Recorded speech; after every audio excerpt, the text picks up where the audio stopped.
கொடுத்துட்டு அவங்க போன வாங்கிட்டு வாங்க. காட்டுங்க இப்ப காட்டு.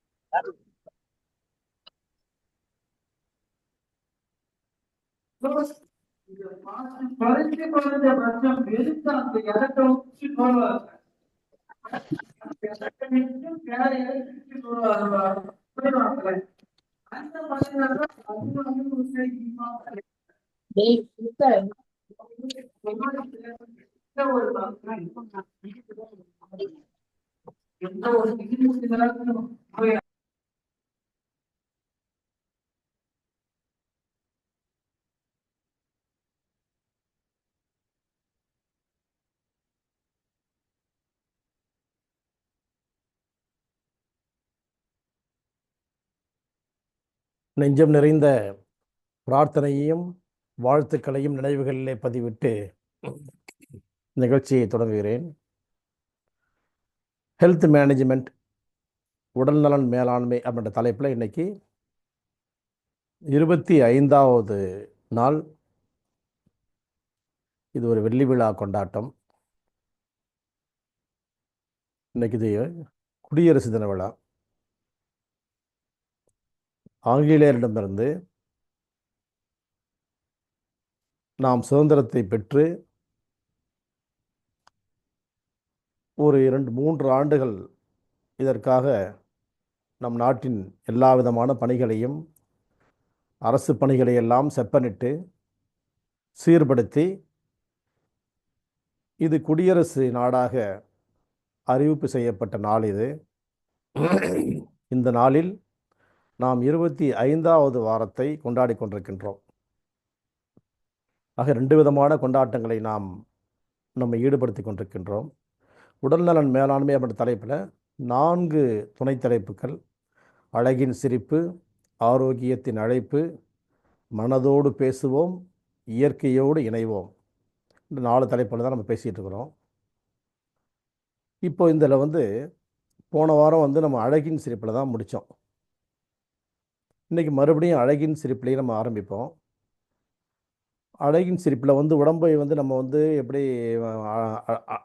ஆரோக்கியமாக வைத்துக்கொள்வது, அதை கொண்டு அழகுபடுத்திக் கொள்வது, அல்லது அழகுபடுத்துவதன் மூலமாக எப்படி ஆரோக்கியத்தையும் சேர்த்து மீட்டெடுத்து கொள்வது அப்படின்றது தான் நம்முடைய சப்ஜெக்டு. அதில் அழகின் சிரிப்பில் போன வாரம் என்ன சொன்னோன்னு சொன்னால், இந்த விரல் முனைகளை நீங்கள் டச் பண்ணுங்க அப்படின்னு சொன்னோம். இந்த விரல் முனைகளில் இது மாதிரி நீங்கள் டெய்லி 2-3 நிமிடங்கள் இந்த மாதிரி நீங்கள் ப்ரெஸ் பண்ணுங்க அப்படின்னு சொல்லணும். இதில் என்ன இருக்குது அப்படின்னு சொன்னால், இந்த 5 விரல் முனைகள்லேயும் நமக்கு 10 விரல் முனைகள்லேயும் சைனஸ் டக்ட்ஸ் இதெல்லாம். அப்போ உடம்புல இங்கெல்லாம் இருக்குது பார்த்தீங்களா, இந்த காற்றறைகள். இந்த சைனஸ் டக்ட்ஸ் அப்படின்னு சொன்னால் காற்றறைகள். இந்த காற்றறைகள் எதற்காக நமக்கு வைக்கப்பட்டிருக்கிறது அப்படின்னு சொன்னால், கண்கள், அதாவது பலூன்ஸ் மாதிரி இது. இங்கே நம்ம காற்று இருந்தால் தான் அசைவு இருக்கும். அசைவு இருந்தால் தான் ஒவ்வொரு உறுப்பும் செயல்பட முடியும். இப்போ இந்த கையை அசைக்கணும் இல்லையா, வாய் அசைக்கணும், அப்போ தான் பேச முடியும். கால் அசைக்கணும், அப்போ தான் நடக்க முடியும். கண் அசைக்கணும், அப்போ தான் பார்க்க முடியும். அந்த மாதிரி கண்ணை மூடி திறக்காமல் அப்படியே ஸ்டன்னிங் அப்படின்ற ஸ்டேட்டில் நம்ம இருந்தோம்னு சொன்னால், நம்மளால் ஒரு விஷயத்தை பார்க்க முடியாது, தெளிவாக பார்க்க முடியாது. அதுக்கப்புறம் விஷன் மிகப்பெரிய பிரச்சனைக்குரியதாக மாறிடும். அப்போ அந்த மாதிரி இந்த கண்களை மூடி திறப்பதற்கு இங்கே இருக்கக்கூடிய சைனஸ் டக்ட்ஸ் எல்லாம் நமக்கு இந்த காற்றை பம்ப் பண்ணி கொடுக்கும். அதே மாதிரி மூக்கில் சுவாசிக்கிறதுக்கு இங்கெல்லாம், பேசுவதற்கு இங்கெல்லாம், இங்கே எல்லாம் இருக்கக்கூடிய காற்று அறைகளுக்கு பேர் தான் சைனஸ் டக்ட்ஸு. இதுக்கான ரிஃப்ளெக்ஸ் பாயிண்ட் இந்த விரல் முனைகளில் இருக்குது அப்படின்னு சொல்லிட்டு அக்குப்ரெஷர் மருத்துவம் நமக்கு அறிமுகம் செய்கிறது. இது ஒன்று. ரெண்டாவது, நம்முடைய மரபு வழி தமிழ் மருத்துவம், சித்த மருத்துவம், என்ன சொல்லுதுன்னு சொன்னால் இது 5 மூலப்பொருட்களை இதற்குள் அடக்கியிருக்குது. இந்த 5 மூலப்பொருட்கள் என்னென்னு சொன்னால் இது நெருப்பு, இது வாயு, இது ஆகாயம், இது மண், இது நீர். அப்போ ஃபயர், ஏர், ஸ்பேஸ், எர்த், வாட்டர். ஏன்னா நம்ம உடம்புன்றது அண்டத்தில் உள்ளதே பிண்டத்தில் உள்ளது. அண்டம்னா உலகம், உலகத்தையும் தாண்டி யூனிவர்ஸ், இந்த பிரபஞ்சம். இந்த பிரபஞ்சத்தில் என்ன இருக்குதுன்னு சொன்னால் 5 மூலப்பொருட்கள் தான் இந்த பிரபஞ்சமே அதுக்குள்ளே தான் அடங்கி இருக்குது. இந்த 5 மூலப்பொருளை கொண்டு தான் பிரபஞ்சமே அடங்கியிருக்குன்னு சொன்னால் அதே 5 மூலப்பொருளை கொண்டு தான் அந்த உடம்பும் அமைக்கப்பட்டிருக்கிறது. இந்த பேரண்டத்தில் இந்த யூனிவர்ஸில் என்ன இருக்குதோ அதுதான் இந்த உடம்புக்குள்ளே இருக்குது. ஆனால் அங்கே அந்த இங்கே மினிமைஸாக இருக்கிறதெல்லாம் அங்கே மேக்சிமமாக இருக்கும், அங்கே மேக்சிமைஸ்டாக இருக்கிறதெல்லாம் இங்கே மினிமைஸ் பண்ணப்பட்டிருக்கும். இது 2வது பார்ட்டு. 3வதாக அக்குபங்க்சர் மருத்துவம் என்ன சொல்லுது அப்படின்னு சொன்னால் இந்த விரல் முனைகள் எல்லாம் ஒரு point starting point are ending point. இது இப்போ இந்த சுண்டு விரலை பொறுத்த வரைக்கும் இந்த இடத்துல ஒரு புள்ளி இருக்குது, இது ஹார்ட் பாயிண்ட்டு, ஹார்ட்டுக்கான முடிவு புள்ளி, எண்டிங் பார்ட்டு. இந்த ஓரத்தில் சிறுகுடலுக்கான ஆரம்ப புள்ளி. இதில் உடம்புடைய டெம்பரேச்சர் அதோடு கனெக்ட் பண்ணக்கூடிய ட்ரிபிள் வார்மர் அல்லது சாஞ்சியோவோ அப்படின்னு சொல்லக்கூடிய அந்த மெரிடியனுடைய ஸ்டார்டிங் பாயிண்ட் இது.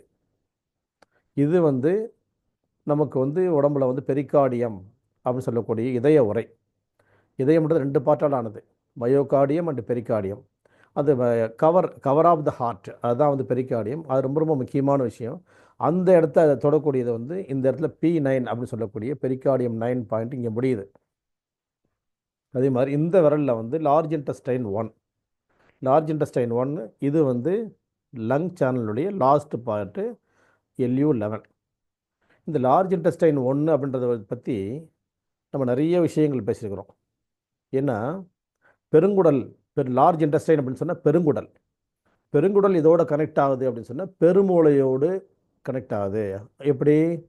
Opposite side of the opposite hemisphere of the brain, cerebrum, பெருமூளையினுடைய இந்த பகுதியை இந்த புள்ளியிலிருந்து போகக்கூடிய பாயிண்ட்டு டச் பண்ணுது. இந்த பகுதியை, இந்த ஹெமிஸ்பியரை இந்த விரல் முனையில் இருக்கக்கூடிய LI1, லார்ஜ் இன்டெஸ்டைன் 1ன்ற பாயிண்ட்டு கனெக்ட் ஆகுது. அப்போது நம்முடைய அக்குபங்க்சர் மருத்துவத்தில் இது எல்லாம் ஸ்டார்டிங் அண்ட் எண்டிங் பாயிண்ட்ஸு. இது லங், நுரையீரலினுடைய முடிவு புள்ளி, இது பெருங்குடலின் தொடக்கப்புள்ளி, இது பெரிகார்டியம் அப்படின்னு சொல்லக்கூடிய அந்த இதய உரையினுடைய முடிவு புள்ளி, இது வெப்பக்கட்டுப்பாட்டு மையம் சாஞ்சியோவா அப்படின்னு சொல்லக்கூடிய ஒரு சேனலினுடைய தொடக்கப்புள்ளி. இந்த விரலில் தொடக்கமும் முடிவும் இங்கே இருக்குது. இது இதயத்தினுடைய முடிவு புள்ளி, இது சிறுகுடலின் தொடக்கப்புள்ளி. ஆக இந்த 6 ரூட்டு இந்த விரல் முனைகளில் தொடங்கவும் முடிவதுமாக இருக்குது. இதெல்லாம் நம்ம ஒவ்வொன்றும் ஒவ்வொரு மாதிரி. இந்த 6 புள்ளிகளையும் அக்குபங்க்சர் மருத்துவம் என்ன சொல்லுதுன்னு சொன்னாக்க ஜிங்வெல் பாயிண்ட்ஸு, அவசரகால புள்ளிகள், எமர்ஜென்சி எக்ஸிட்டு, எமர்ஜென்சி என்ட்ரி. ரொம்ப ரொம்ப ஆபத்தான நேரங்களில் ஒரு மனிதனுக்கு தேவையான எல்லா புள்ளிகளும் விரல் முனைகளில் பதிவு செய்யப்பட்டிருக்கிறது. அங்கே தான் அமைச்சிருக்கிறது. உடம்புக்குள்ளே இருக்கிற பாயிண்ட்லாம் அவனை எமர்ஜென்சியில் ஒன்றும் யூஸ் இல்லை. அதெல்லாம் அந்த நேரத்துக்கு ப்ரொலாங்கடாக இருக்கக்கூடிய பிரச்சனைகளுக்கு நம்ம பாட்டில் பொறுமையாக பண்ணக்கூடிய புள்ளிகள் எல்லாம் உடம்புக்குள்ளெலாம் இருக்குது. ஆனால் அவசரகால புள்ளிகள் எல்லாம் விரல் முனைகளில் வைக்கப்பட்டிருக்குது. எப்போவுமே அவசரத்துக்கு எங்கே தேட முடியும் நம்ம? அப்போ அந்த புள்ளிகள் எல்லாம் விரல் முனைகள்லேயே நிற்குது. அப்படிப்பட்ட ஒரு அற்புதமான ஒரு நிலை நம்ம உடம்புக்குள்ளே இருக்குது. கால் விரல் முனைகள்லையும் அதே மாதிரி தான். நான் இப்போ கையை காட்டி கடையாளம் காட்டுறேன், காலத்துக்கு காட்டி பேசியிருக்க முடியாதனால அந்த கையை காட்டி பேசியிருக்கிறேன். இந்த மாதிரி இது கால்லையும் அதே மாதிரி எல்லா விரல் முனைகள்லையும் என்ன இருக்குது? இதே மாதிரியான அவசர புள்ளிகள். அதுக்கு பேர் ஜிங்வெல் பாயிண்ட்ஸ்னு பேர். இது நீங்கள் கால்லையும் கூட நீங்கள் என்ன பண்ணலாம், நீங்கள் இதெல்லாம் இது மாதிரி ப்ராக்டிஸ் பண்ணி கற்றுக்கிட்டீங்கன்னு சொன்னால் கால் விரல் முனைகள்லையும் டெய்லி காலையில் எழுந்தோன்னா ஒரு ப்ரெஷர் கொடுக்கலாம்.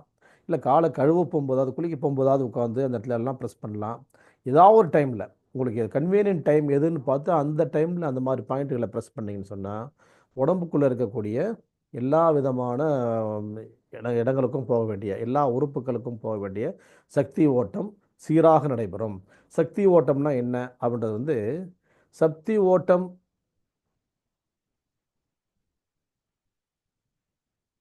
சக்தி ஓட்டம்னு என்னன்னு சொன்னால், நமக்கு வந்து சயின்ஸை பொறுத்த வரைக்கும் என்னன்னு சொன்னால், சயின்ஸில் வந்து நமக்கு பிளட் சர்க்குலேஷன் அப்படின்றது தான் சப்ஜெக்ட். ஆனால் சயின்ஸுக்கு அப்பாற்பட்டு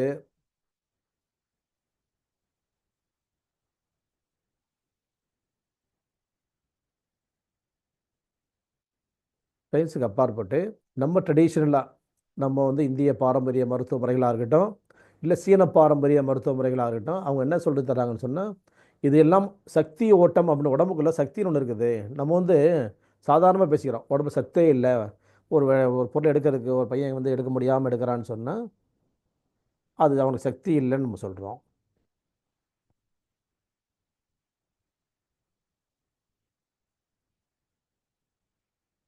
அப்போ அதே மாதிரி வந்து இந்த இப்போ ஒரு வேலை செய்யறதுக்கு எனக்கு வந்து டயர்டாக இருக்குது, சத்து இல்லை, சத்து மாத்திரைகள் சாப்பிடணும், டானிக் குடிக்கணும், இப்படிலாம் நம்ம சாதாரணமாக பேசிக்கிறோம்.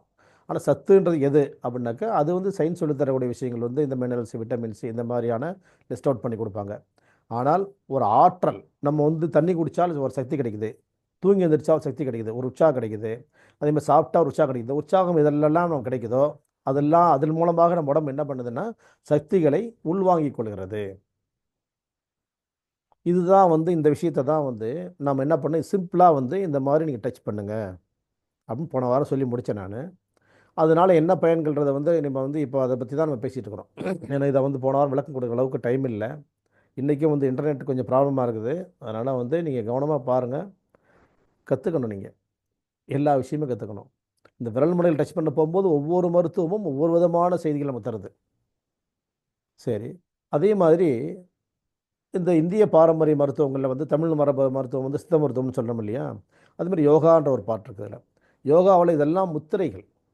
இதையும் இதையும் டச் பண்ணால் ஒரு முத்திரை, இதையும் டச் பண்ணால் ஒரு முத்திரை, இதையும் சேர்த்து டச் பண்ணால் ஒரு முத்திரை, இதை மட்டும் டச் பண்ணால் ஒரு முத்திரை, இதை மட்டும் டச் பண்ணால் ஒரு முத்திரை, தனித்தனியாக ஒவ்வொரு வரலையும் டச் பண்ண போகும்போது ஒரு முத்திரை, சேர்ந்து ஒவ்வொரு வரலோட இன்னொரு வரலையும் சேர்த்து டச் பண்ணால் இன்னொரு முத்திரை, இந்த கையில் இந்த வரலும் இந்த கையில் இந்த வரலும் அந்த மாதிரிலாம் வித்தியாசமாக டச் பண்ணால் ஒரு முத்திரை. இது மாதிரி விதவிதமான முத்திரைகள் இருக்குது. இதெல்லாம் என்ன பண்ணுதுன்னா சர்க்கியூட்ஸு, இதெல்லாம் வந்து இந்த சர்க்கியூட்ஸை வந்து நம்ம என்ன பண்ணுறோம், எந்த ஒயரை எந்த ஒயரோட கனெக்ட் பண்ணாக்க எங்கே லைட் எரியும். இது சாதாரண எலக்ட்ரிக்கல் ஒர்க்கு தெரியும் இல்லையா. இதே மாதிரி தான் வந்து இந்த மாதிரி வந்து நம்ம வந்து இதையும் டச் பண்ண போகும்போது எந்தெந்த மாதிரி கஷ்டங்கள்லாம் நம்ம உடம்பு விட்டு வெளியே போகுதுன்றது வந்து முத்திரைகளுடைய மிகப்பெரிய சப்ஜெக்ட் இது. இப்போ நிறைய பேருக்கு அக்கு ப்ரெஷரில் வந்து இதெல்லாம் வந்து இந்த பாயிண்ட்ஸ்லாம் தெரியும். சில பேருக்கு வந்து முத்திரைகளை பற்றி தெரியும். சில பேருக்கு வந்து இந்த அக்குபங்க்சர் மருத்துவத்தை பற்றி தெரியும். சில பேருக்கு எல்லாமே தெரிஞ்சிருக்கும். தெரிஞ்சிருந்தாலும் வந்து இது கவனப்படுத்தணுன்றக்காக தான் இப்போ பேசிகிட்டு இருக்கிறோம். இந்த இன்டர்நெட் கனெக்ஷன் இல்லாதனால சில பேருக்கு வந்து ரீச் ஆகலைன்னு நினைக்கிறேன். அது வந்து சரியாக இல்லை. பார்த்துங்க, முடிஞ்ச வரைக்கும் வந்து ட்ரை பண்ணுவோம், முடிஞ்ச வரைக்கும் பேசுவோம். இது மாதிரி வந்து இந்த விரல் முனைகளை வந்து டச் பண்ண போகும்போது நீ எந்த மருத்துவ முறையையும் மனசில் வேணால் வச்சுக்கலாம். நீங்கள் நான் வந்து இதை முத்திரைகள் வைக்கிறேன், இது அஞ்சையும் ஒன்றா வச்சுக்கலாம், சமான முத்திரை, பேலன்சிங் முத்திரை. உடம்புல எல்லா இது வந்து இம்பேலன்சிங்காக இருந்தாலும் இதை வந்து பேலன்ஸ் பண்ணி கொடுக்கும். அதனால தான் வந்து போன தடவை என்ன சொன்னேன், நபிகள் நாயகம் அவர்கள் வந்து சாப்பிட போகும்போது கை விரல்களில் வந்து எடுத்து சாப்பிடுங்க, சாப்பிட்டு முடிச்சோன்னே வந்து அந்த விரல்களை சூப்பிக் கொள்ளுங்கள்னு சொல்லி ஒரு விஷயத்தை சொல்லி கொடுத்தாங்க. அந்த மாதிரி வந்து பழக்கத்தை நம்ம ஏற்படுத்திட்டோம்னு சொன்னாக்க, உணவில் வந்து இம்பேலன்சிங் இருந்தாலும் சரி, உணவில் நஞ்சுகள் இருந்தாலும் சரி, இந்த விரல் சூப்பு வந்து விரல்களை சுவைத்து அது மாதிரி முடிக்க போகும்போது என்ன ஆகுதுன்னு சொன்னால், அந்த இம்பேலன்ஸிங்கை வந்து பேலன்ஸ் பண்ணி கொடுக்குதுன்றது தான் சப்ஜெக்ட். அது இப்போ அந்த மாதிரியும் நம்ம வந்து இந்த விஷயங்களை வந்து நம்ம தெரிஞ்சுக்கலாம். அப்போ இந்த மாதிரி விஷயம் இருக்கும்போது ஒரு விஷயம் ஞாபகம் வருது. ஒரு ஹோட்டலில் வந்து ஒரு படிப்பறிவு இல்லாத ஒரு மிகப்பெரிய பணக்காரர், அந்த ஹோட்டலில் வந்து எல்லாமே வந்து ராயல் பர்சன்ஸ் தான் அலோடு.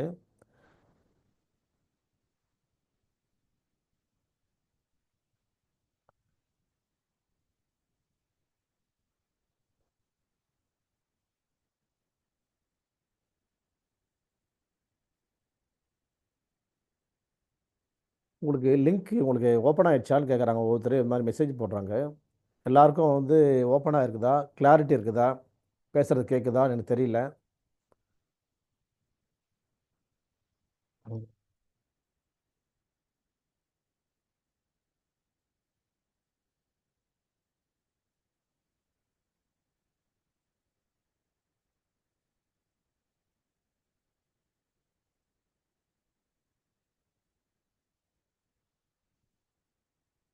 இப்போ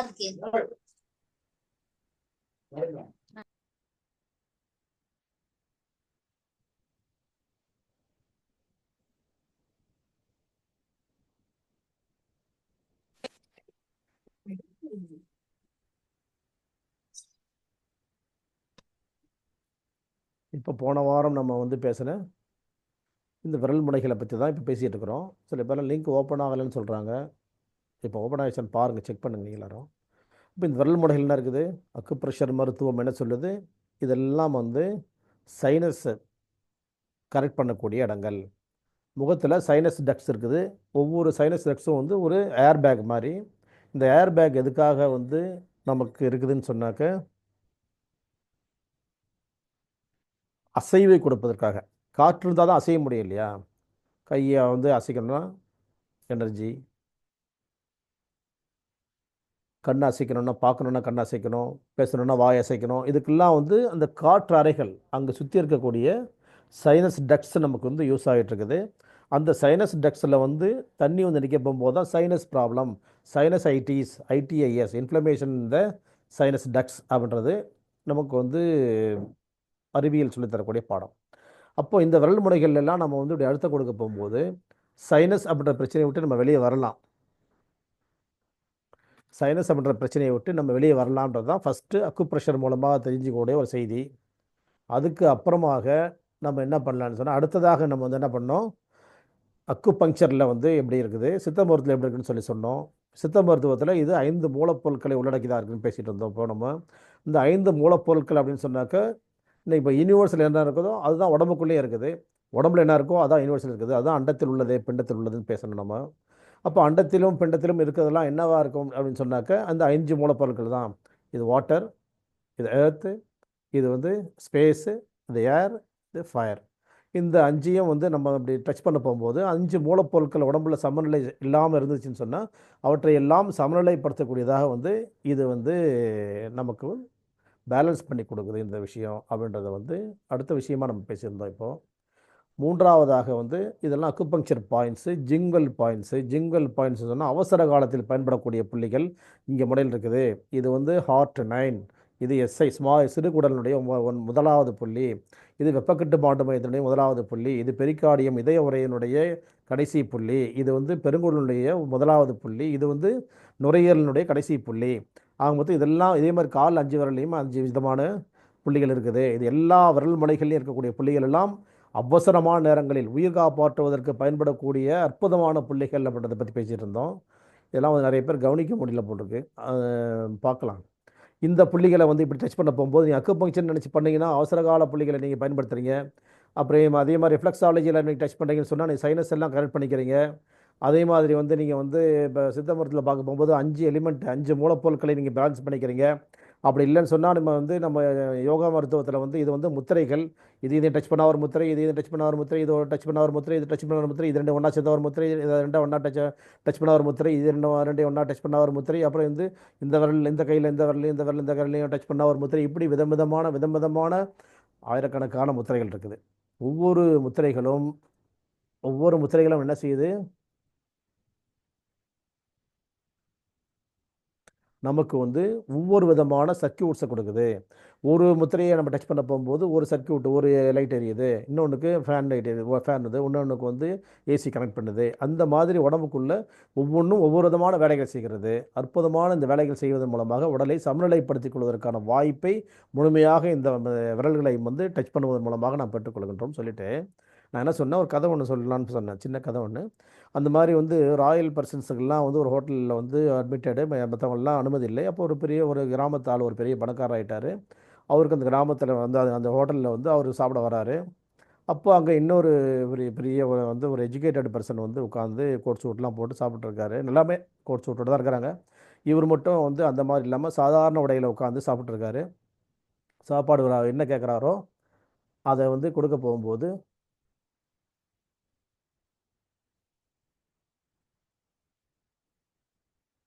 அதை கொடுக்க போகும்போது என்ன ஆகுதுன்னு சொன்னாக்க, இவர் வந்து அதை கையில் எடுத்து சாப்பிட்றாரு. மற்றவங்கெல்லாம் ஸ்பூனில் சாப்பிட்றாங்க.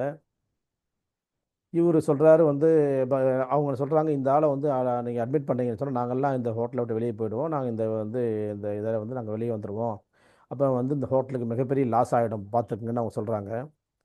அப்போ வந்து அவர் சொல்கிறாரு வந்து அவங்க வந்து அந்த மேனேஜ்மெண்ட்டில் உள்ளவங்கலாம் வந்து ஐயா நீங்கள் வந்து இன்னொரு தடவை வந்து வாங்க, அப்படி தனியாக வந்து ரூமுக்கு தரேன், உங்களை வந்து உட்காருங்க, அப்படி உட்காருங்கன்னு இதை ஒன்று சொல்கிறாங்க. இவர் சொல்கிறாரு வந்து எதுக்காக நான் தனி ரூம் வந்து உட்காந்து சாப்பிட்ணும், எனக்கு முதல்ல எக்ஸ்பிளைன் பண்ணுங்கள் என்ன விஷயம், உங்களுக்கு எதுக்காக என்னை கூப்பிட்றீங்க அப்படின்னு சொல்லி கேட்குறாங்க. இவங்க சொல்கிறாங்க, மற்றவங்கலாம் ஹெசிடேட் ஆகுறாங்க. என்ன ஹெசிடேட் ஆகுறாங்கன்னு கேட்குறாரு இவர். இல்லை நீங்கள் கையில் சாப்பிட்றீங்க, அது வந்து மற்றவங்களாம் ஒரு அசிங்கமாக நினைக்கிறாங்க, நீங்கள் வேணால் இன்னொரு ரூம் தனியாகவே உங்களுக்கு ஸ்பெஷலாக ஒரு ரூம் தரோம், ஸ்பெஷல் ரூம் எனக்கு தேவையில்லை, எல்லாரும் உட்காந்துக்கிட்டு தான் நான் சாப்பிடுவேன், எது அசிங்கன்னு முதல்ல நீங்கள் தெரிஞ்சுக்கிங்கன்னு சொல்லிட்டு கத்தி பேசுகிறாரு இவர். நீங்கள் வந்து எது அசிங்கன்னு தெரிஞ்சிங்கன்னு சொன்னால் எனக்கு பதில் சொல்லுங்கள், அதுக்கப்புறமா நான் வந்து தனி ரூமில் போகலாமா நான் முடிவு பண்ணுறேன். எல்லாரும் சமம் தானே இந்த ஹோட்டலில், வந்து எல்லாமே வந்து ரிச் பர்சன்ஸுக்கு நீங்கள் வந்து இடம் கொடுத்தீங்கன்னா நானும் ரிச் தானே, நானும் பணக்காரன் தான், நான் வந்து உட்காந்து சாப்பிட தான் செய்வேன், என்னென்ன நீங்கள் தடுக்கிறீங்கன்னு கேட்குறாரு. அப்போ வந்து அவங்க சொல்கிறாங்க, இல்லை நீங்கள் கையில் எடுத்து அசிங்கமாக சாப்பிட்றீங்க, அதுதான் பிடிக்க மாட்டேங்குது அப்படின்னு சொன்னால், எது அசிங்கம்னு நினைக்கிறீங்க, கையில் என் கையில் எடுத்து நான் சாப்பிட்டுட்டு இருக்கிறது அசிங்கமாக, ஆயிரம் கணக்கான பேர் வந்து வந்து வரல வச்சு வச்சு வந்து ஸ்பூனை வச்சு நக்கி நக்கி சாப்பிட்டதெல்லாம் அது மறுபடியும் அதே வந்து ஸ்பூனை வச்சு அவங்க சாப்பிட்றாங்க, அது அசிங்கமான முதல்ல அவங்க கேட்டுவாங்க முதல்ல அப்படின்னு சொன்னோன்னா அப்படி எல்லாம் வாயடிச்சு போயிடுறாங்க. இந்த விஷயம் வந்து சாதாரணமாக, ஆனால் கையில் எடுத்து சாப்பிட்றது தான் வந்து நன்மைகள் இருக்குன்ற விஷயத்தை சொல்ல போகும்போது இந்த மாதிரியும் வந்து உலகத்தில் வந்து நம்ம வந்து ஃபேஸ் பண்ண வேண்டிய சூழ்நிலைகள் நிறையா இருக்குது. அப்போ எது வந்து இப்போ முட்டாள்கள் உலகத்தில் போகும்போது அறிவாளி மட்டும்தான் அங்கே முட்டாளாக இருப்பான், மற்றவங்களாம் அறிவாளிகளாக தெரிவார்கள். அந்த மாதிரி தான் இந்த விஷயத்தையும் நம்ம எடுத்துக்கணும், இதெல்லாம் யோசித்து பார்க்கணும். நம்ம பல இடங்களில் போகும்போது பல விதமான சூழ்நிலைகள் நம்ம சந்திக்க வேண்டியிருக்கோம். அந்த மாதிரி சூழல்கள் எல்லாம் வந்து எப்படி வந்து அதை ஃபேஸ் பண்ணி ஆகணும், ஜெயிச்சாகணும், ஓவர் கம் பண்ணி ஆகணும், வாழ்ந்தாகணும், அது மகிழ்ச்சியாக வாழ்ந்தாகணும், நீண்ட ஆயுளோட வாழ்ந்தாகணும், ஆரோக்கியமாக வாழ்ந்தாகணுன்றதுக்காக தான் இந்த அழகின் சிரிப்பு உங்களுக்கு அறிமுகம் செய்கிறது. அப்போ இந்த விரல் முனைகள் மூலமாக அழகு மட்டுமல்ல ஆரோக்கியமும், ஆரோக்கியம் மட்டுமல்ல அழகும் உங்களுக்குள் ஒன்று சேர்ந்து உங்களை ஒரு மிகப்பெரிய ஒரு அழகானவர்களாக, அற்புதமானவர்களாக, ஆரோக்கியமானவர்களாக, மற்றவர்களுக்கு எடுத்துக்காட்டானவர்களாக உங்களுக்கு காண்பதற்கு இந்த இது பயன்படுகிறது அப்படின்றது தான் வந்து அழகின் சிரிப்பு. சரி, அடுத்தது வந்து நம்ம சப்ஜெக்ட், ரெண்டாவது சப்ஜெக்ட் என்ன சப்ஜெக்ட்னு சொன்னாக்க ஆரோக்கியத்தின் அழைப்பு. அந்த ஆரோக்கியத்தின் அழைப்பை வந்து அப்புறமா பேசிக்கலாம். அதுக்கப்புறமா வந்து இயற்கையோடு இணைவோம் அப்படின்றது வந்து இந்த யோகாவினுடைய டிஃப்ரெண்ட் ஸ்கூல்ஸ் இருக்குது. அந்த இதுலேருந்து ஒரு பதஞ்சலி முனிவருடைய ஒரு ஸ்கூல் நம்ம எடுத்துக்கிட்டு இருந்தோம். அதில் எடுத்துகிட்டு இருந்ததில் வந்து 8 லிம்ஸு, 8 லிம்ஸ் இருக்குது, அதாவது 8 உறுப்புகள், கை கால்கள் இருக்குது. அதில் ஒன்று ஒன்றா பார்த்துட்டு வந்தோம். அதில் தான் வந்து முதல்ல என்ன பார்த்தோம், நம்ம வந்து டூஸ் அண்ட் டோன்ட்ஸ். முதல்ல யாமா நியமான்னு, முதல்ல யாமானாக்க டோன்ஸு, நியமானாக்க டூஸ், இதெல்லாம் செய்யக்கூடாது, இதெல்லாம் செய்யணுன்றது 2 பார்ட் பார்த்தோம். அது மனதோடு இணைந்தது, மனதோடு சேர்ந்தது, மனதை ஒருநிலைப்படுத்தி நம்ம மனசில் வந்து ஒழுங்குபடுத்துவதற்கான வாய்ப்புகள், இதெல்லாம் வந்து தப்புன்னு தெரியணும், இதெல்லாம் சரின்னு தெரிஞ்சால் தானே அதை செய்ய முடியுன்றதுக்கு தான் அடிப்படை பாடமாக இருந்தது தான் அந்த யாமா நியமான்றது முதல் 2 பார்ட்டு.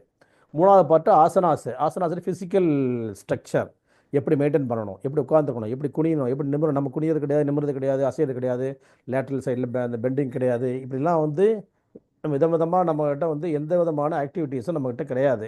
அப்போ இந்த மாதிரி ஆக்டிவிட்டீஸ் எல்லாம் வந்து இல்லாமல் போய் அந்த காலத்தில் வந்து எப்படி வந்து தண்ணி கொண்டு வருவதற்கு எப்படி பல மேல் நடந்தார்கள், இல்லை வீட்டுக்குள்ளே பக்கத்தில் இருக்கும்போது தண்ணி இப்படி இறைத்தார்கள், ஏற்றம் இறைத்தார்கள், கிணத்துல தண்ணி இறைச்சாங்க.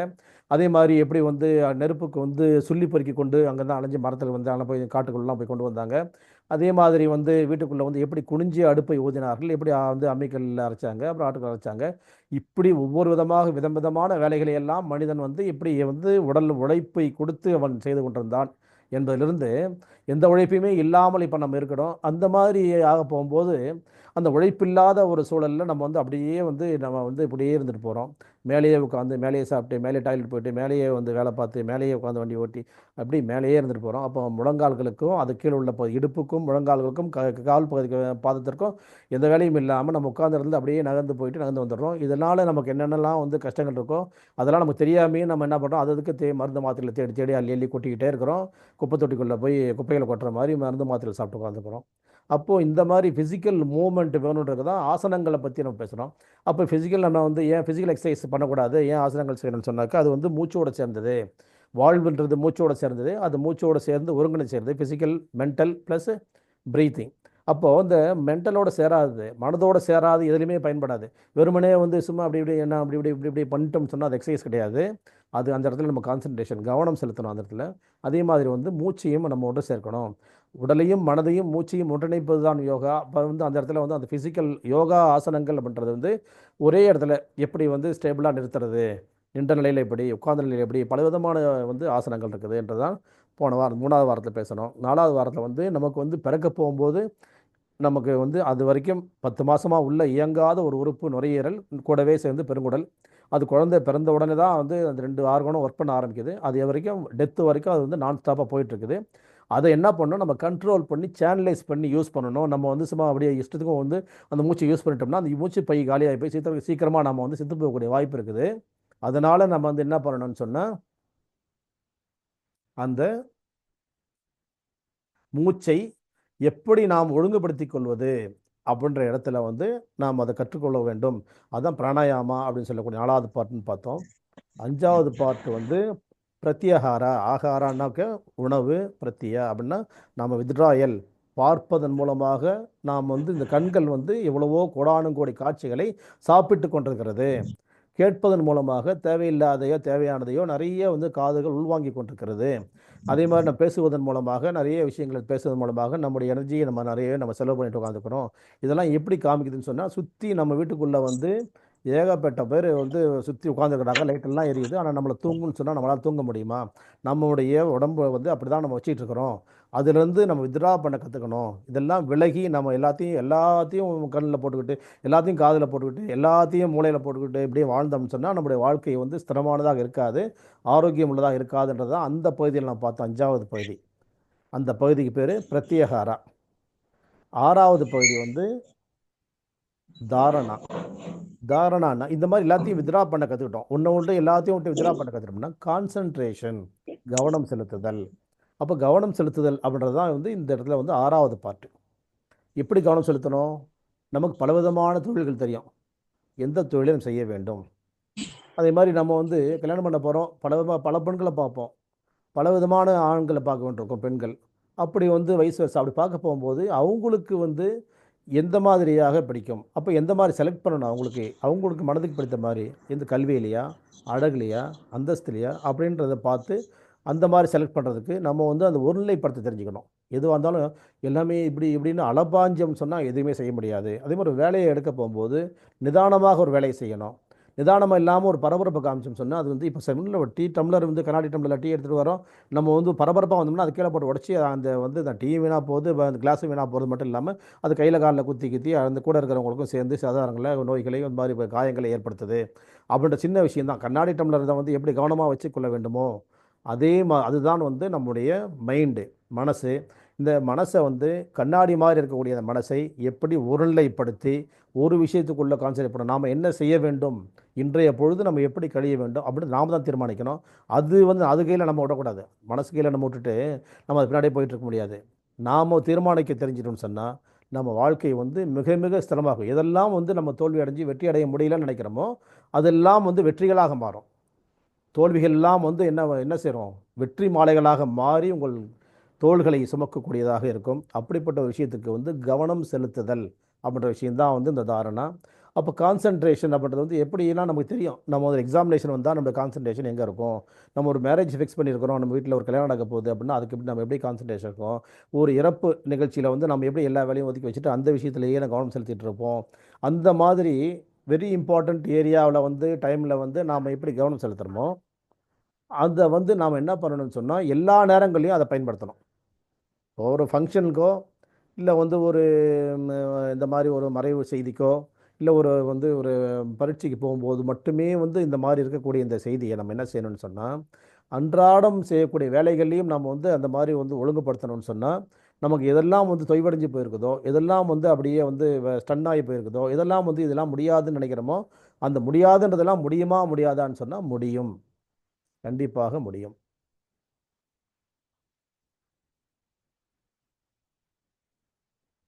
அப்போ அந்த இடத்துல வந்து அவங்களுக்கு வந்து இந்த கவனத்தை வந்து நம்ம எப்படி வந்து வச்சுக்கணுன்றது வந்து அவங்களுக்குள்ள சின்ன பயிற்சி தான். இது ஒன்றும் பெரிய வந்து டஃப் ஜாபே கிடையாது.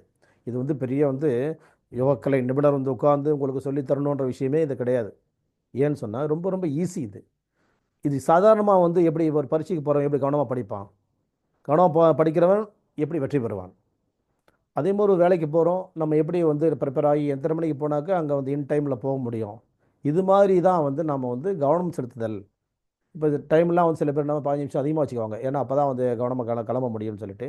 அவங்கவுங்களுக்கு எது சரின்னு படுதோ அந்த மாதிரி வந்து அவங்கள வந்து அவங்க உருவாக்கி கொள்ளலாம் அப்படின்றது தான் அடுத்த செய்தி. மூன்றாவது இதை வந்து கவனம் செலுத்தல் ஞாபகம் வச்சுங்க, இதெல்லாம் மிகப்பெரிய சப்ஜெக்டாக கூட பேசலாம் நம்ம. ஒன்றும் பயப்பட வேண்டிய அவசியம் இல்லை, இதெல்லாம் மிகப்பெரிய சப்ஜெக்டே கிடையாது, எல்லாம் சிம்பிள் மேட்டர் இது. அப்போது நம்ம சொல்கிற சாதாரண ஜுஜிபி அப்படின்னு சொல்லுவோம், அந்த மாதிரி ரொம்ப சிம்பிள் தான் இது. அப்போ இந்த ரொம்ப சிம்பிளை வந்து நம்ம வந்து எப்படி கவனமாக வந்து ஹேண்டில் பண்ணி ஜெயிக்க முடியுமோ அதுக்கு பயன்படுத்தணும் இந்த விஷயத்தை. அந்த எப்படி பயன்படுத்துவதுன்றதுக்கான கலையினுடைய ஆரம்ப நிலை தான் இது. இது ரொம்ப ஈஸி. நம்ம வந்து இதெல்லாம் வந்து யாராவது ஒருத்தர் சொல்லி கொடுத்து தான் செய்யணும் அப்படின்லாம் கிடையாது. யாரும் சொல்லித் தர வேண்டிய அவசியம் கிடையாது. நம்மளே நம்ம வந்து சரி பண்ணிக்க முடியும். அந்த மாதிரியான இடம் தான் இந்த தாரணா அப்படின்னு சொல்லக்கூடிய கான்சன்ட்ரேஷன் அந்த பகுதி. அதற்கு அடுத்தது வந்து நாம் வந்து மனதோடு பேசுவோம். மனதோடு பேசுவோம்ன்ற 4 வாரமாக 5 வாரமாக என்ன பண்ணிட்டு உட்காந்துருக்குறோம் அப்படின்னு சொன்னால், ரொம்ப ரொம்ப வந்து ஒவ்வொரு பேரலைஸ்டு பேஷண்ட்டை பற்றியும் பேசிகிட்டே வந்தோம். கிட்டத்தட்ட 10 பேர் நான் அறிமுகப்படுத்தியிருக்கிறேன். இன்னும் வந்துகிட்டே இருக்குது மைண்டில், நிறைய பேர் வந்துட்டு இருக்கிறாங்க.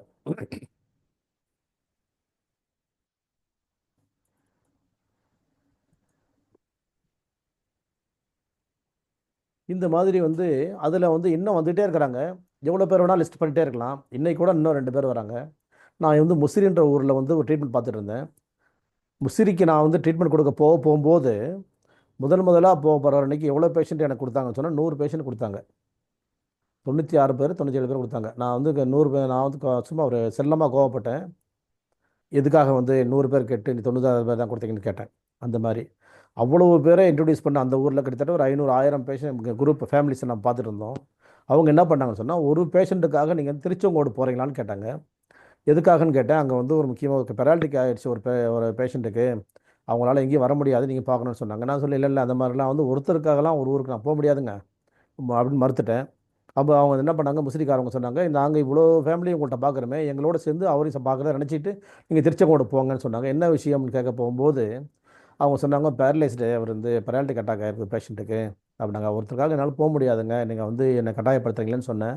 இல்லை தயவுசெய்து வாங்க, நாங்கள் கூப்பிட்டு போய் காட்டுறோம், அப்புறம் நீங்கள் எப்படியாவது பண்ண முடியுமான்னு பாருங்கன்னாங்க. சரின்னு சொல்லிட்டு அவங்க கூட போனேன். அவங்க என்ன பண்ணிட்டாங்கன்னா, அவங்க எப்படியாவது வாரம் ஒரு நாளாவது எங்களை வந்து பாருங்கன்னு சொன்னாங்க. வாரம் ஒரு அவருக்கு என்ன பிரச்சனை அப்படின்னு சொன்னாக்கா, அவர் வந்து ஒரு சாதாரண தொழிலாளர் இருந்தவர், சைக்கிளில் போயிட்டு எல்ஐசி இருந்தவர் அவர். அதுக்கப்புறம் வளர்ந்து மிகப்பெரிய ஒரு தொழிலதிபராக மாறி அங்கே ஒரு ஸ்பின்னிங் மில்லுடைய முதலாளியாக மாறினார் அவர். அப்போ அவர் என்ன சொன்னாங்கன்னா, அந்த ஸ்பின்னிங் மில் முதலாளியாக நினச்சி நீங்கள் பார்க்காதீங்க, அங்கே வந்து 7000 குடும்பங்கள் அவர் நம்பி இருக்குது. 7000 பேர் அந்த மில்லில் ஒர்க் பண்ணுறாங்க. அவர் ஒன்று நீங்கள் வந்து சரி பண்ணிட்டீங்கன்னு சொன்னாக்க வந்து 7000 குடும்பங்களுக்கு அவர் வந்து மிகப்பெரிய விஷயங்களில் வந்து ஒரு சப்போர்ட்டாக இருக்கார். இல்லை தொழிலே வந்து பின்னடைவு ஏற்பட்டுருன்ற மாதிரி அளவுக்கு சூழ்நிலை இருக்குது அப்படின்னு சொல்லி சொல்கிறதுனால என்ன பண்ணேன், சரி நீங்கள் வந்து 7000 பேர், நீங்கள் 100 பேர் கேட்டீங்களா, 7000 பேர் உங்கள்கிட்ட தரோம் நாங்கள், நீங்கள் வாங்கன்னு சொல்லி எனக்காக வந்து அவங்க வண்டி ஏற்பாடு பண்ணி வாரம் ஒரு நாள் ஒவ்வொரு செவ்வாய்க்கிழமையும் நான் திருச்செங்கோடு சென்னையிலேருந்து போயிட்டு இருந்தேன் நான். அப்போ வந்து அந்த மாதிரி அங்கே பார்க்க போகும்போது டெய்லி காலையில் வந்து நாங்கள் வந்து இங்கேருந்து ஒரு சாயந்தரம் காலையில் 5 மணிக்கு கிளம்பிடுவோம், 12 மணிக்கு அவங்க வீட்டுக்கு போயிடுவோம். அவங்க வீட்டிலே தான் சாப்பிட்டு அவங்கள பேஷண்ட்லாம் அட்டன் பண்ணி முடிச்சுட்டு திரும்ப 2 மணிக்கு அங்கேருந்து கிளம்பி நைட்டு 10 மணிக்கு சென்னைக்கு வந்துடுவேன் நான். இப்படி தான் வந்து பார்த்தோம். கிட்டத்தட்ட ஒரு 10 15 வருஷம் ஓடிச்சு. சென்னை இல்லை, அப்போ நான் செங்கல்பட்டு இருந்தேன் நான். அந்த மாதிரி பார்க்க போகும்போது அவங்க நிறைய ரிப்போர்ட்ஸு, அவங்க சன் வந்து ஒரு அட்வொகேட், அவர் நிறைய ரிப்போர்ட்ஸ்லாம் காட்டினார். அவங்க சொந்தக்காரங்களாம் டாக்டர்ஸ் நிறையா இருக்கிறாங்க ஃபேமிலியில். எவ்வளோ பேரெல்லாம் இருக்கட்டுங்க, எங்களுக்கு தெரிஞ்சு நாங்கள் பண்ணுறோன்னு சொல்லி அவங்க எல்லாம் சொன்னாங்க. நாங்களும் வந்து சரி பண்ணிகிட்டு இருக்கோம், நீங்கள் வந்து என்னை யாரும் வந்து இந்த மாதிரி டிஸ்டர்ப் பண்ணக்கூடாதுங்க, நீங்கள் இப்போ விருப்பப்பட்டு கூப்பிட்றீங்க நான் பண்ணுறேன் அப்படின்னு சொல்லிட்டு இருந்தேன். அப்போது வந்து பண்ண போகும்போது உங்களுக்கு நான் அவங்க சன்ட்டை வந்து எக்ஸ்பிளைன் பண்ண, உங்களுக்கு என்ன சார் இது வந்து நீங்கள் எப்படி பண்ணுவீங்க, அது நியூரோவில் வந்து இப்போ அப்படி அந்த ஹாஸ்பிட்டல் எப்படி சொன்னாங்க, இந்த ஹாஸ்பிட்டல் எப்படி சொன்னாங்க அப்படி இப்படின்னு சொன்னார். எனக்கு அதெல்லாம் தெரியாதுங்க. இவருக்கு வந்து என்ன பிரச்சனைன்னு கேட்டேன். கை கால் வரல, ஒரு கை வரல ஒரு கால் வரல, ஸ்பீச் இல்லை, அவ்வளோதான் சப்ஜெக்ட். பேச்சு வரல, கை வரல, கால் வரல, அவ்வளோதானே உங்களுக்கு, அது 3 வர வைக்கணும், அவ்வளோதானே, அவ்வளோதான், அதை மட்டும் நீ பார்க்கணுன்னு சொன்னேன். அதே மாதிரி வந்து முதல்ல ட்ரீட்மெண்ட் கொடுக்க கொடுக்க என்ன ஆச்சுன்னு சொன்னால், அவர் வந்து கால் அசைவு கொடுத்துச்சு. கொஞ்சம் அப்படியே பிடிச்சி, அவருக்கு மனைவி இறந்துட்டாங்க, ஏற்கனவே இருந்துட்டாங்க, அதனால் அவருடைய ஸ்கூல் மேட் ஒருத்தர் வந்து அவருக்கு ஹெல்ப் பண்ணிட்டு இருந்த உதவி செஞ்சார். அவர் ஒரு ஏழை, அதனால் வந்து அவருக்கு வந்து சம்பளமாக அவருக்கு வந்து நியமிச்சுட்டு அவர் கூட இருந்தார். இருந்தாலும் எவ்வளோ சம்பளம் கொடுத்தாலும் அந்த மாதிரி வேலையை பார்க்குறதுக்கு கிடைக்கிற ஆள் ரொம்ப கஷ்டம். அவர் வந்து நான் என் கூட கிளாஸ்மேட் இவர், அதனால் நான் பார்ப்பேன்னு சொல்லி அவர் வந்து விருப்பத்தோடு தான் பார்த்தார். அதுதான் முக்கியம், விருப்பத்தோடு பார்த்தார். அப்போ அந்த மாதிரி வந்து பார்க்க போகும்போது அவருக்கு முதல்ல ஒரு 2 3 வாரம் 4 வாரத்துக்குள்ளே வந்து கால் நடக்க வந்துச்சு. அப்போது அவர் என்ன சொன்னார், கூட எக்ஸ்ட்ராவாக ஆள்கள் பிடிக்க வேண்டிய வேலை இல்லாமல் நானே என் ஃப்ரெண்டை பார்த்துக்கிறேங்க அப்படின்றார் அவர். முதலாளியை பார்த்துக்கிறேன்டாரு, ஃப்ரெண்டை பார்த்துக்கிறேன், மாற்றி மாற்றி சொன்னார். ரெண்டுமே ஓகே தான், சந்தோஷம்னு சொல்லிட்டு வந்தேன். அதுக்கு அடுத்த வாரம் 5ஆவது வாரம் போகும்போது 6ஆவது வாரமோ 5ஆவது வாரமோ போகும்போது சொன்னாங்க, பக்கத்து ரூமில் இருந்து பேத்திட்டார், அந்த ரூமில் வந்து ஃபோனில் பேசுகிறாரு, இன்டர்காமில் பேசுனாரு. அப்போ வந்து அந்த பேத்திட்டு பேச ரொம்ப சந்தோஷமாயிட்டாருன்னு சொல்லிட்டு அவர் உங்கள்கிட்ட சொல்ல விரும்புகிறார் பாருங்கன்னு சொல்ல போகும்போது அவரே வந்து சில வார்த்தைகளை வந்து உச்சரித்தார். அப்போ உச்சரிச்சிருக்க போகும்போது ரொம்ப சந்தோஷமாக இருந்துச்சு. பாதி புரிஞ்சு பாதி புரியாமல் இருந்தாலும் கூட முதல்ல ஒரு பேஷண்ட்டை பார்க்க போகும்போது வாங்கன்னு சொன்னாங்களே, இப்படி இந்த மாதிரி 7 நாளில் வந்து எழுந்துச்சு நடந்தாங்கன்னு சொன்னேன். அதே மாதிரி வந்து இன்றைக்கி வந்து இந்த பேஷண்ட்டை வந்து பேசினார். அவர் அப்புறம் கொஞ்சம் நேரம் பொறுத்து ரொம்ப உற்சாகம் அடையினாங்கன்னா, நான் கிளம்புறக்குள்ளேயுமே வந்து கோர்வையாக முதல்ல வந்து உதிரி உதிரியாக ஒவ்வொரு உதிரி பூக்கள் மாதிரி வார்த்தைகளை உதிர்த்துட்டே இருந்த அவர் என்ன பண்ணார், நான் கிளம்புறக்குள்ள கோர்வையாக பேசினார். அடுத்த வாரம் வருவீங்கள்ல அப்படின்னு கேட்டார். அப்போ அந்த எதிர்பார்ப்பு அந்த பேஷண்ட்டுக்கு எப்படி இருந்துச்சுன்னு பாருங்களேன்.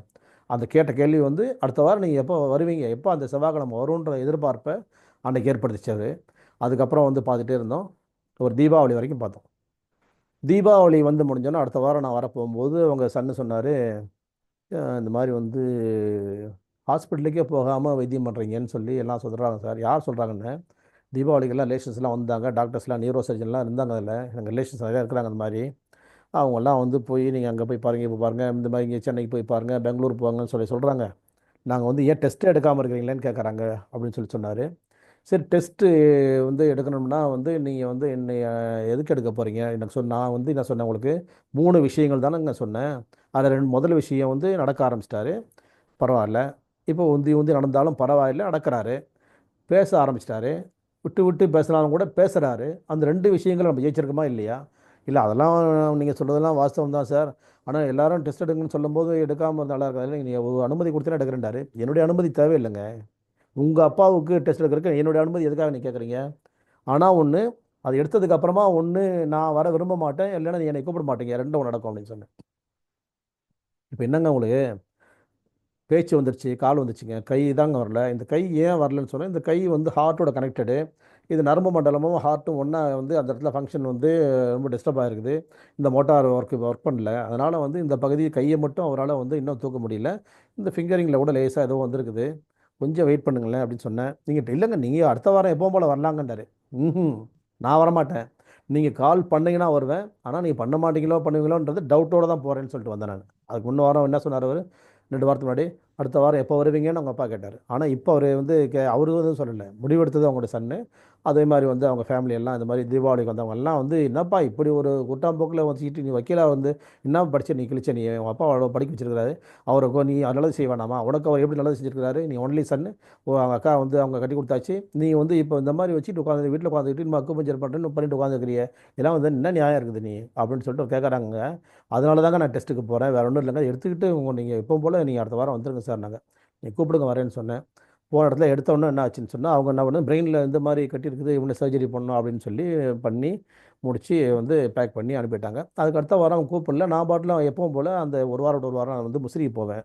முசிறிக்கு போகும்போது சொன்னாங்க, நீங்கள் திருச்செங்கோடு எதுவும் செய்தி கேள்விப்பட்டீங்களா அப்படின்னாங்க. கேள்விப்படலைங்களே, என்னங்க அப்படின்னு கேட்டேன். அவங்க அவர் வந்து பிரெயினில் சர்ஜரி பண்ணாங்க, அவங்க அந்த இடத்துலையே ஸ்பாட்லேயே இறந்து போயிட்டாங்க அப்படின்னாங்க.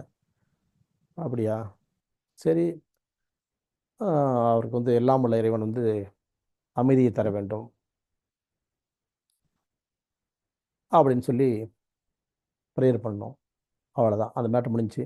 மிகப்பெரிய அதிர்ச்சி எனக்கு என்ன சொன்னால், ஒருத்தருக்காக நம்ம யாரும் போகிறதில்லன்ற ஒரு கொள்கையில் மாறி போனது தப்பாக போச்சா, இல்லை வந்து என்ன பண்ணியிருக்கலாம், நம்ம போகாமல் இருந்திருக்கலாமா, போயிருந்தால் மட்டும் உயிர் நம்ம காப்பாற்ற முடியுமா அப்படின்லாம் பல கேள்விகள் எனக்குள்ளே எழுந்துச்சு.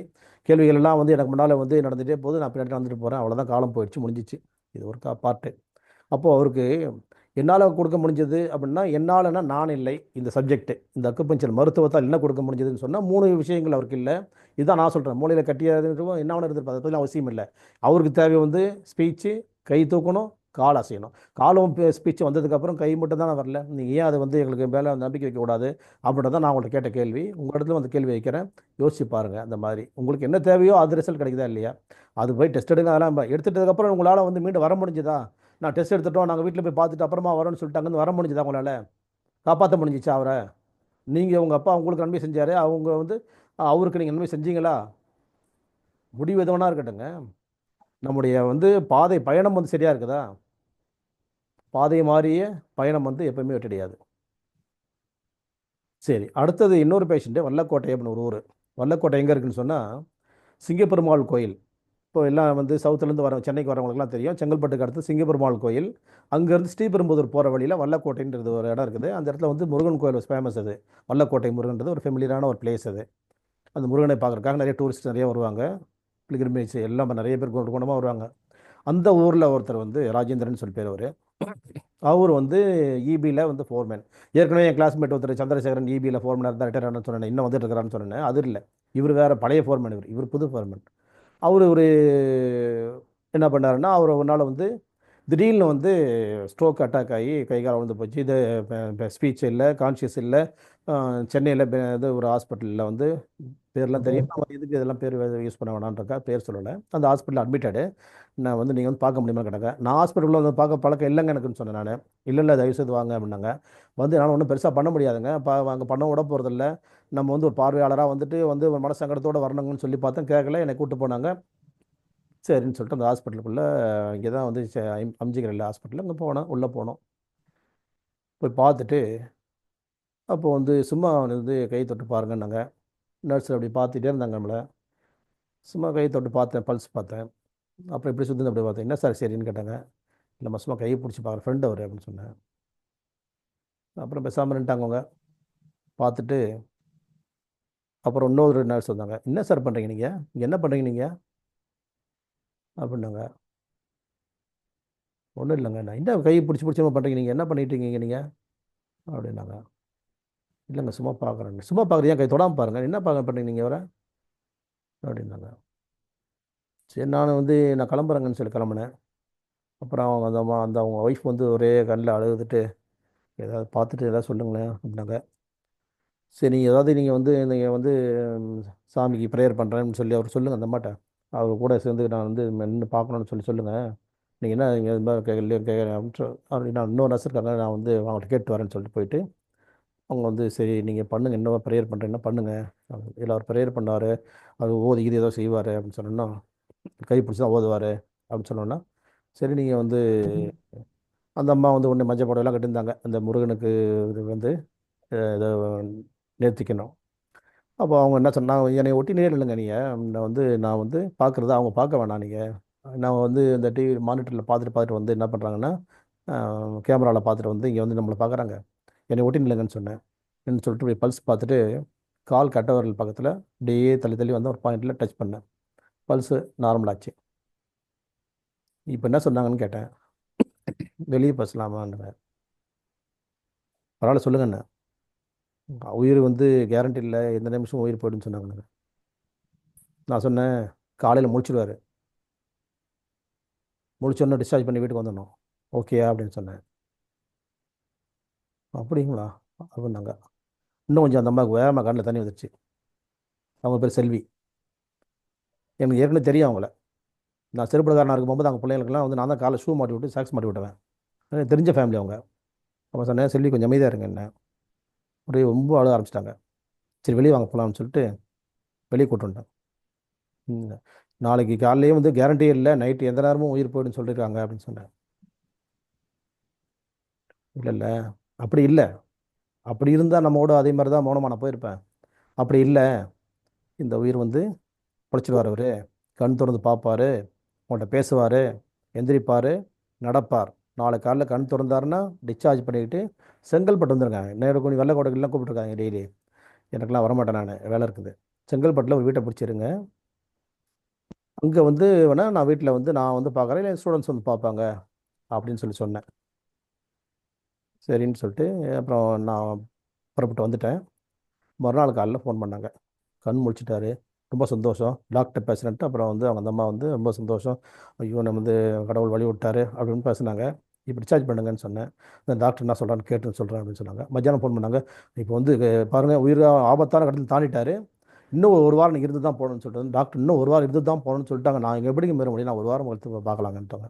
நீங்கள் ஒன்றும் டெய்லி வாங்கி வாங்கலைன்னாங்க.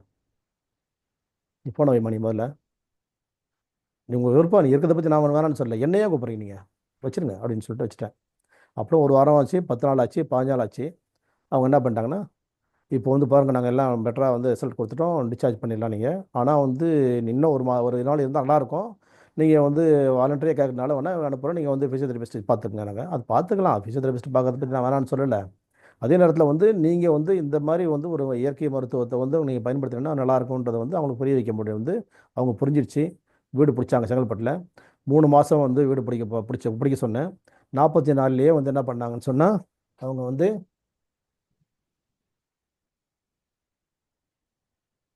45 நாள்லேயே வந்து அவர் நடந்தார், பேசினார், சிரித்தார், சந்தோஷமாக இருந்தார். டாக்டர், 3 மாதம் எங்களை வந்து இங்கே தங்க வைக்கிறீங்க, நாங்கள் வீட்டுக்கு போகிறோம்.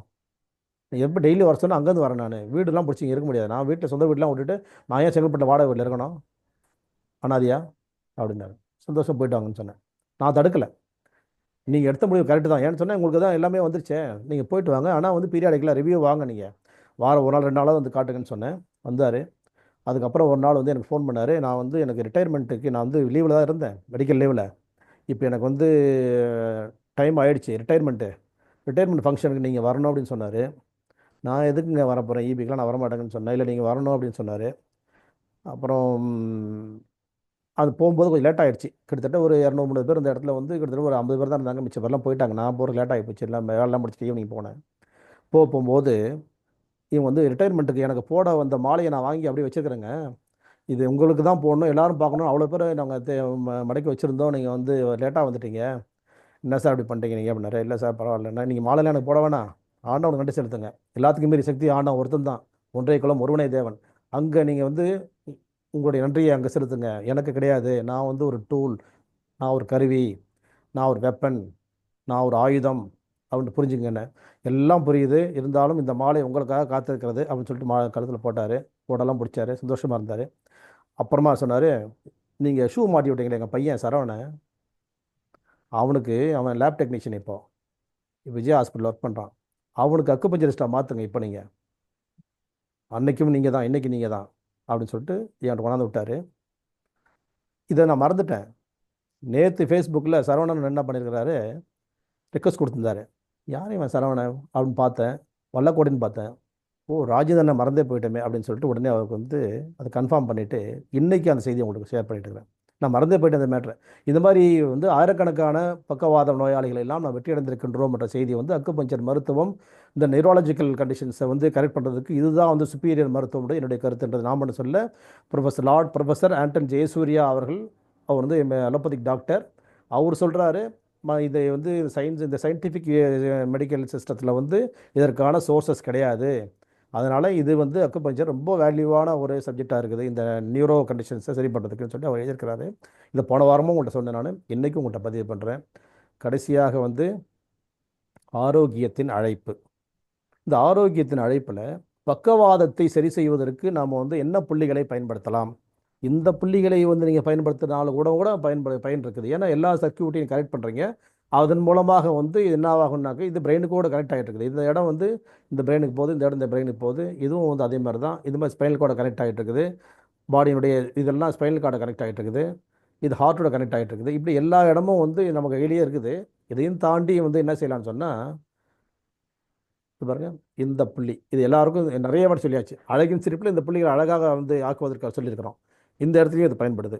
அதுக்கப்புறம் வந்து முழங்கை மடிப்பு. இந்த முழங்கை மடிப்பில் இந்த இடம், இந்த ரிஸ்ட் க்ரீஸ், ஏதாவது elbow crease, on the elbow crease, இந்த கட்டவரிலிருந்து கை வச்சு வந்தீங்கன்னா எங்கே வந்து இந்த ரேகை முடியுதோ அந்த ரேகையில் பார்த்துட்டு இப்படி நிறுத்தலாம். இது எல்லாருக்குமே சொல்லிக் கொடுக்குற பாயிண்ட்டு.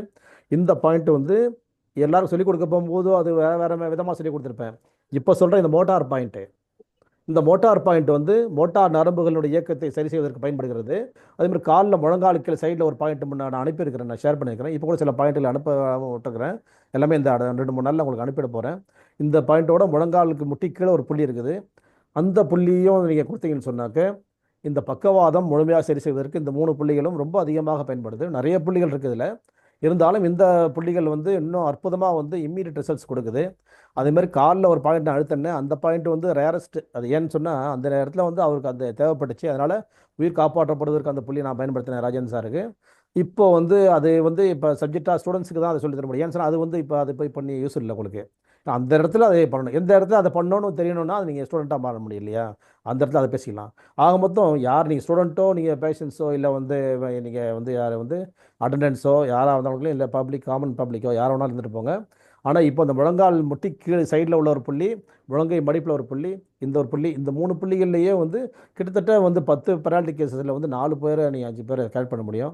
இந்த வெற்றியை நீங்கள் வந்து அடைய முடியாதா? 10 பேரில் 5 பேருக்கு வந்து ரிசல்ட்ஸ் காமிக்க முடியாதா என்ன? அந்த மாதிரி நீங்கள் காமிச்சிட்டு ரிசல்ட் சொல்லுங்கள். நான் உங்களோட மறுபடியும் நீங்கள் என்கிட்ட ஷேர் பண்ணுங்கள், நான் உங்களோட ஷேர் பண்ணிக்கிறேன். இப்படி இந்த 4 விஷயங்களையும் வந்து பார்க்க போகும்போது இன்றைக்கி வந்து வெள்ளி விழா வகுப்பு இது 25வது வெள்ளி விழா வகுப்பு, குடியரசு தின விழா, 2 விழாவையும் நம்ம ஒன்றாக கொண்டாடி கொண்டிருக்கின்றோம் தான் நான் ஆரம்பத்தில் சொன்னேன். இந்த விழாவினுடைய வெற்றி செய்தியோடு மகிழ்ச்சிகரமாக நாம் விடைபெறுகின்றோம். இந்த கல்வியெல்லாம் யார் மூலமாக பெறுகின்றோம் அவர்களெல்லாம் என்னுடைய ஆசிரியர் பெருமக்கள். அவர்களுக்கான பிரார்த்தனைகளோடு நிறைவு செய்கின்றேன். நன்றி அன்புக்குரியவர்களே.